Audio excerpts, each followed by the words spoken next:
તથા Tapi Karjan link pipeline ઉદ્વહન સિંચાઈ યોજનાના એક્સટેન્શનના ભૂમિપૂજન કાર્યક્રમમાં આપણી સૌની સાથે મંચ ઉપર ઉપસ્થિત મારા સાથી મંત્રી શ્રી કનુભાઈ દેસાઈ, શ્રી નરેશભાઈ પટેલ, શ્રી ઈશ્વરસિંહભાઈ પટેલ, જિલ્લા પંચાયતના પ્રમુખ શ્રીમતી ભાવિનીબેન પટેલ, નર્મદા જિલ્લા પંચાયતના પ્રમુખ શ્રી ભીમસિંહભાઈ તડવી, અમારા સાંસદ શ્રી મનસુખભાઈ વસાવા, શ્રી પ્રભુભાઈ વસાવા, મારા સાથી ધારાસભ્ય શ્રી ગણપતસિંહભાઈ વસાવા, શ્રી મોહનભાઈ ઢોડિયા, શ્રી કુંવરજીભાઈ હળપતિ, શ્રી મોહનભાઈ કોંકણી, શ્રી સંદીપભાઈ દેસાઈ, શ્રીમતી દર્શનાબેન દેશમુખ, સુરત જિલ્લાના પૂર્વ ધારાસભ્ય શ્રીમતી જંખનાબેન પટેલ, પ્રમુખ શ્રી ભરતભાઈ રાઠોડ, પ્રમુખ શ્રી નીલભાઈ રાવ, જિલ્લા કલેક્ટર શ્રી સૌરભ પારગી, જળસંપત્તિ વિભાગના સચિવ શ્રી પીસી વ્યાસ, ઉમરપાડા તાલુકા પંચાયતના શ્રી રમેશભાઈ વસાવા, કેવડી ગ્રામ પંચાયતના સરપંચ શ્રી વિનયભાઈ વસાવા, આમંત્રિત સર્વે મહાનુભાવો, પ્રેસ મીડિયાના મિત્રો, સૌને મારા નમસ્કાર. પૂર્વ મંત્રી અને ઉમરેઠ મત વિસ્તારના લોકપ્રિય ધારાસભ્ય શ્રી ગોવિંદભાઈ પરમારનું ગઈકાલે દુઃખદ નિધન થયું છે. એમના આત્માને ચીર શાંતિ અને કુટુંબીજનો અને સમર્થકોને પણ આ દુઃખ સહન કરવાની શક્તિ પ્રભુ આપે એવી પ્રાર્થના.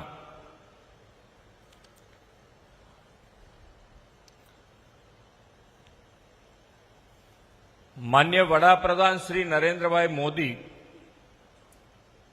આપણને એક એવું નેતૃત્વ મળ્યું છે કે જ્યારથી એમણે ગુજરાતના મુખ્યમંત્રી હતા ત્યારથી આજે વડાપ્રધાન ભારતના, અને જે એમણે દિશા નક્કી કરી કે આપણે રાજનીતિમાં વિકાસની રાજનીતિ કરવી છે, કોઈને હરીફાઈ કરવી હોય તો એ વિકાસ માટેનો હરીફાઈ કરે, અને એ નીતિ આજે તમે જુઓ તો દરેકે દરેક રાજ્ય પણ એ સ્વીકારીને આજે આગળ વધતું થયું, અને દિન પ્રતિદિન એમના ઉપરનો ભરોસો, વિશ્વાસ એ હર હંમેશ વધતો જ ગયો છે.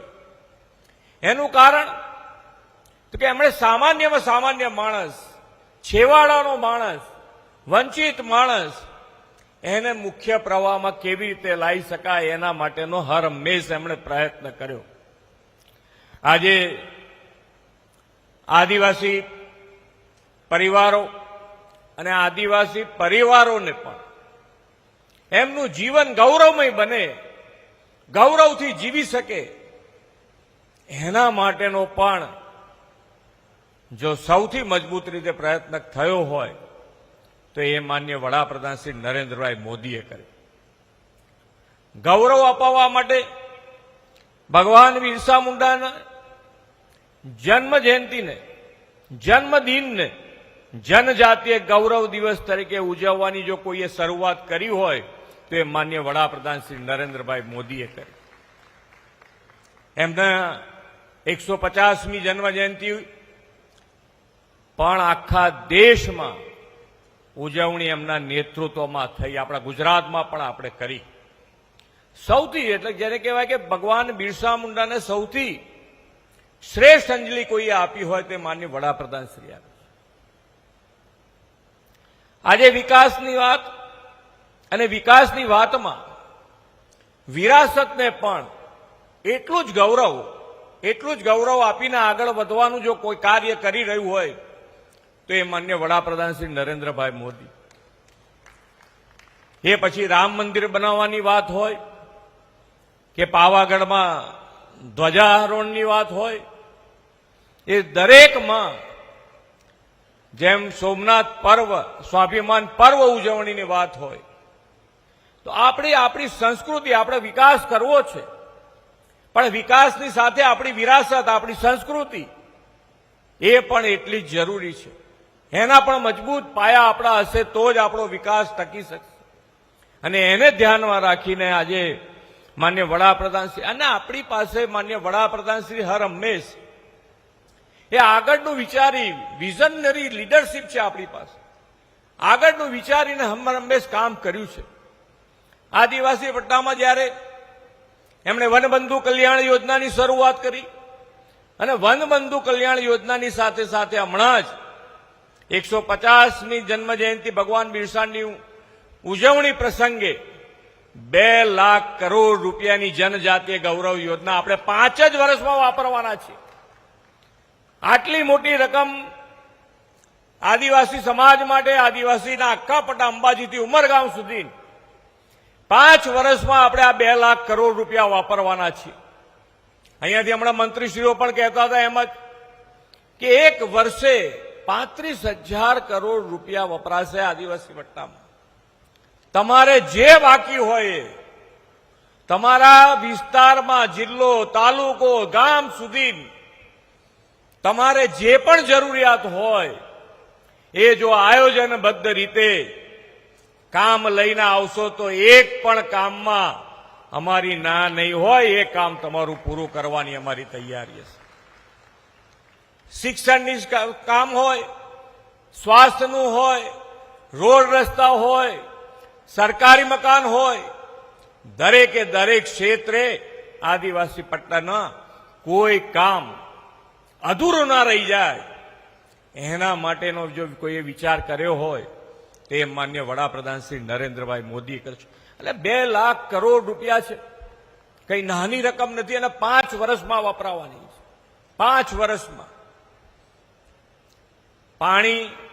પાણીની નહેર બને, પાણી અપાતું હોય છે, પણ એ બધી જ યોજના જે કુદરતી વહેણ હોય એ પ્રમાણેની યોજના. તો જ્યારે આદિવાસી પટ્ટો તો આખો ડુંગરાળ વિસ્તાર ઘણો બધો આવે છે એની અંદર, તો એને પાણી કોણ આપશે, એને પાણી કેવી રીતે મળશે, એનો વિચાર ક્યારે થયો? એનો વિચાર પણ માન્ય વડાપ્રધાન શ્રી નરેન્દ્રભાઈ મોદીને આવ્યો. અને આજે આપણી વચમાં આજે યોજનાઓ બની છે.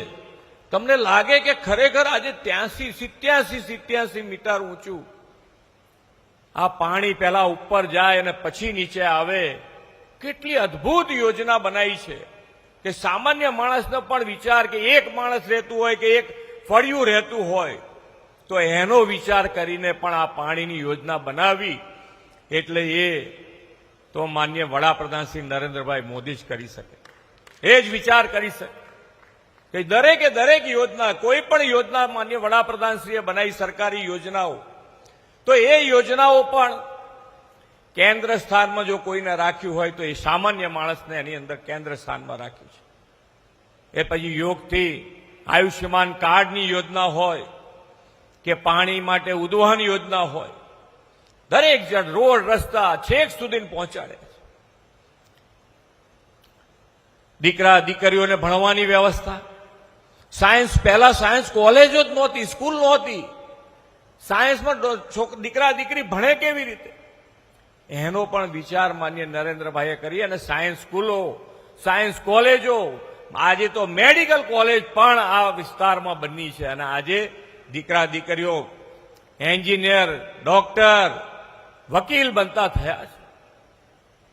ભણી ગણીને આગળ વધવાની, પાયલટ સુધી, મારી પાસે જ્યાં સુધી જાણકારી છે ત્યાં સુધી પાયલટ બનવા માટે પણ સરકાર 25 લાખ રૂપિયા સુધીની લોન આપે છે.